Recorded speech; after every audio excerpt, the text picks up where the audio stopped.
Welcome to Aunty K's, your favorite radical queer indigenous auntie, bringing you tarot every day.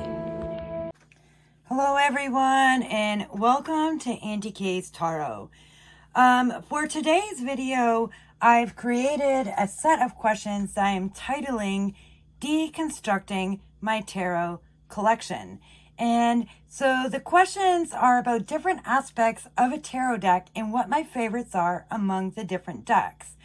To give you an idea, I'll read through the questions before I start, and then we'll go through each one. So, favorite court cards, favorite aces, favorite pips. I went with TDM or lightly illustrated, but if you don't want to stick with those categories of pips, that's cool. But I'm referring to cards through 2 through 10 when I say the pips. Favorite majors, favorite tarot card backs. And that question came from watching a video by the Astro Lady. And favorite deck container, favorite guidebook.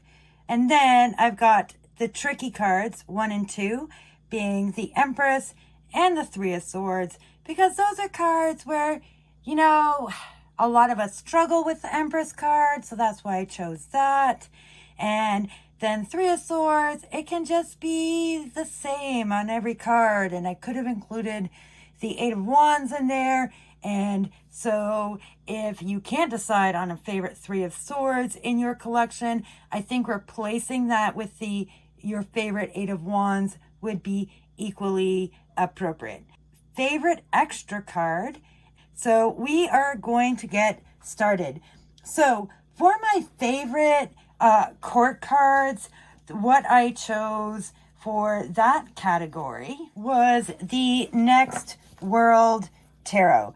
I really love these court cards. They're so expressive. Like, there's so much going on in here that can give me so many details about the people in these court cards. They're diverse in multiple ways.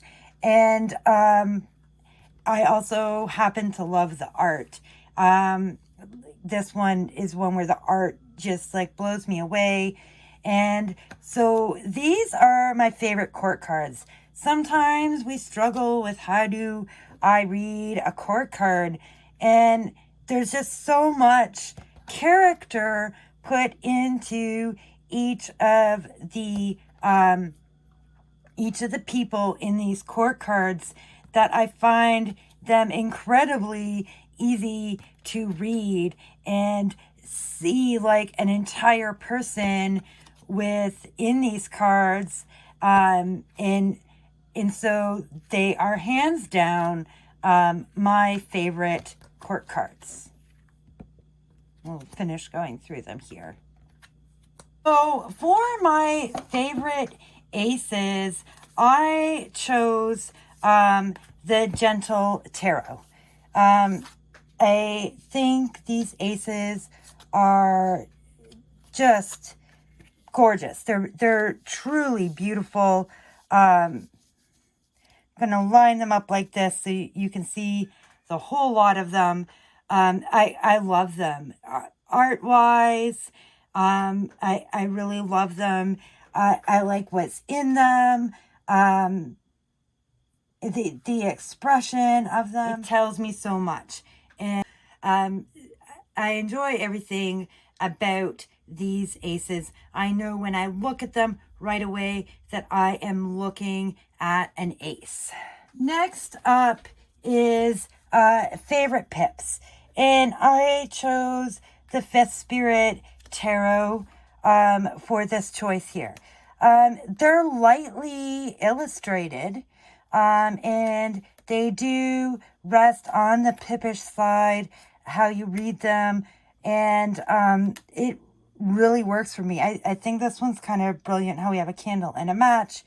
I was surprised, sometimes pip cards, like cards that are very pippish, or lightly pippish, they make you think a little bit more. They're open to a wider variety of interpretation.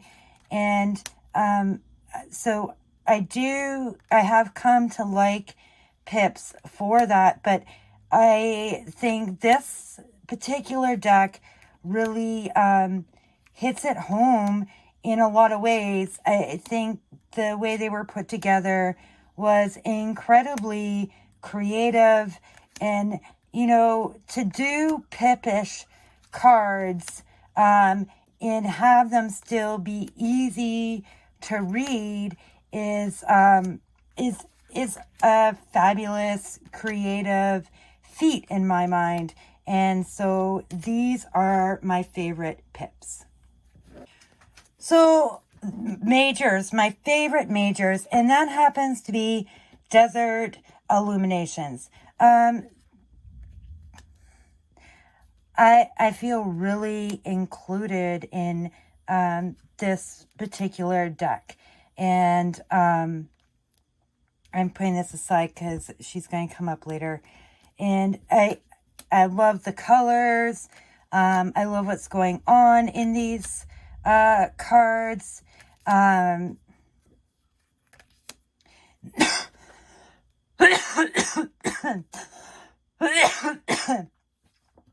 love what's going on in these cards. I think they're also really beautiful. And trying to find a deck where, I was going to be able to say, I love all these majors was just always going to be kind of tricky.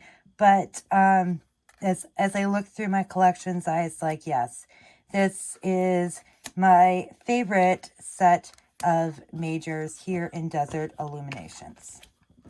So for my favorite tarot card backs, it is Tarot Neo-Colonial de la Americas. This deck itself is just filled with all kinds of symbolism and discussion on colonialism and neo-colonialism. And I think that, choosing a design that played off like the American dollar bills was a brilliant choice. And obviously it looks different than an American bill, but when we look at it, or at least when I look at it, I think of a greenback. And I think America is the heart of the capitalist colonial empire. Makes a lot of sense. Whatever colonial country you're in, whether you've been colonized by America or Britain or France or Portugal or Belgium or Spain, like today, this is where that seat of power and control is currently at. I think it fits the deck, and I think it's fabulously symbolic and well done. The next one is a favorite tarot deck container. And this might be a cheat because I have a prototype deck and I'm not sure that this deck comes in a tin. My Tarot of Life is in a tin, and I think I'm incredibly lucky for that. I like having a tin. I sort of wish I had more tins. And so it is my favorite tarot deck container because honestly I have a lack of tins. Next up is my favorite tarot deck guidebook.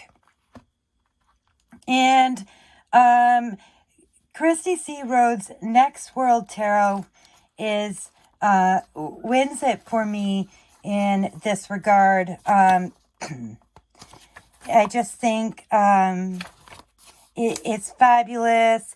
It's beautiful. It's so incredibly thought out. Let's just read The Magician.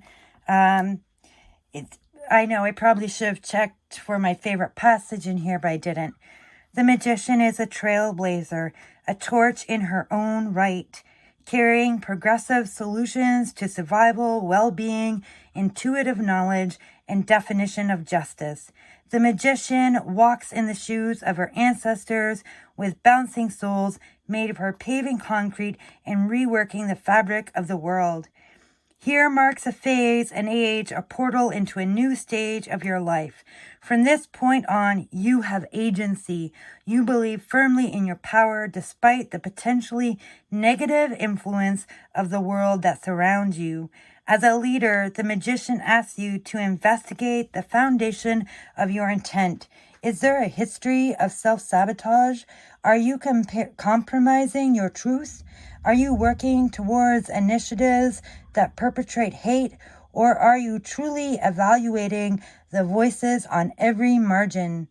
The magician asks you to concentrate on your goals through both practical wisdom, revolutionary respect, and creative magic. She asks you to wield your gifts and your learned skills into resources that heal and transform the world. So this is a guidebook that blew me away, that speaks to the things I want to speak to, and I was really impressed with it. I aimed not to use my own decks in this, but I'm going to give my guidebook an honorable mention. I was really proud with how I put this together, where when a card was based on a real person, I showed you, this happens to be my kid, but one of the things I was really proud of in this was at the beginning of each chapter, I summed it up for you in short, sentences. So if you didn't have time to read through the explanations, that was cool. We're here at Cups, so, I was proud of my introduction to each suit. Cups are a personal and collective experience of the water element via our emotions, full, empty, flowing, and filling. Cups fuel our action, drive our thoughts, and insist we find connection. So this is how I tied it into each of the other suits, so that when they show up in a reading together, you can see that. Water is tied to the moon, who gave life via her connection to earth and waters. They formed a sisterhood that would give life when we drink waters and fill cups, when we bring together love, when we recreate the sisterhood, when we reach to be refilled, when we acknowledge the root of our suffering, when we reach back to imagine greater futures, when we look for our wishes, when we set off for hope, when we create our own security, when enthusiasm takes over. And then we go into the majors. We sacrifice our hearts, we walk in love, we look after needs, we pass on love to the future. And so I'm doing an honorable mention there. So the tricky cards. For the Empress, I chose both the Empress from the Self-Love Tarot and from Desert Illuminations. I like these two Empresses for how atypical they are of Empress cards. Neither of them are overtly feminine, and yet they still do really great jobs of expressing all those things we're told to look for in the Empress. And so these are my two favorite Empress cards. And then for the Three of Swords, I chose the Three of Swords from Fortune Queens. There's some other great Three of Swords cards out there that I have and love, absolutely. But I happen to just really love this one for personal reasons. I find this deck a lot of fun. I'm a seamstress. I thought this outfit was a lot of fun when it was on RuPaul's Drag Race, and I thought it was great as the Three of Swords also. So this is my favorite of my Three of Swords cards. On the topic of favorite extras, I don't always use extra cards in a deck. Sometimes I leave them in and I'm like, blah, why is this here?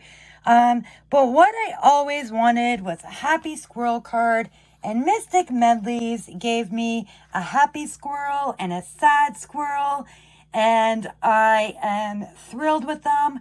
I love them, and so they are my favorite extra cards in any of my decks, and one of the few where I have kept the extra cards in the deck when I use them. So there we have it. I hope you all enjoyed this. This was Deconstructing my tarot collection.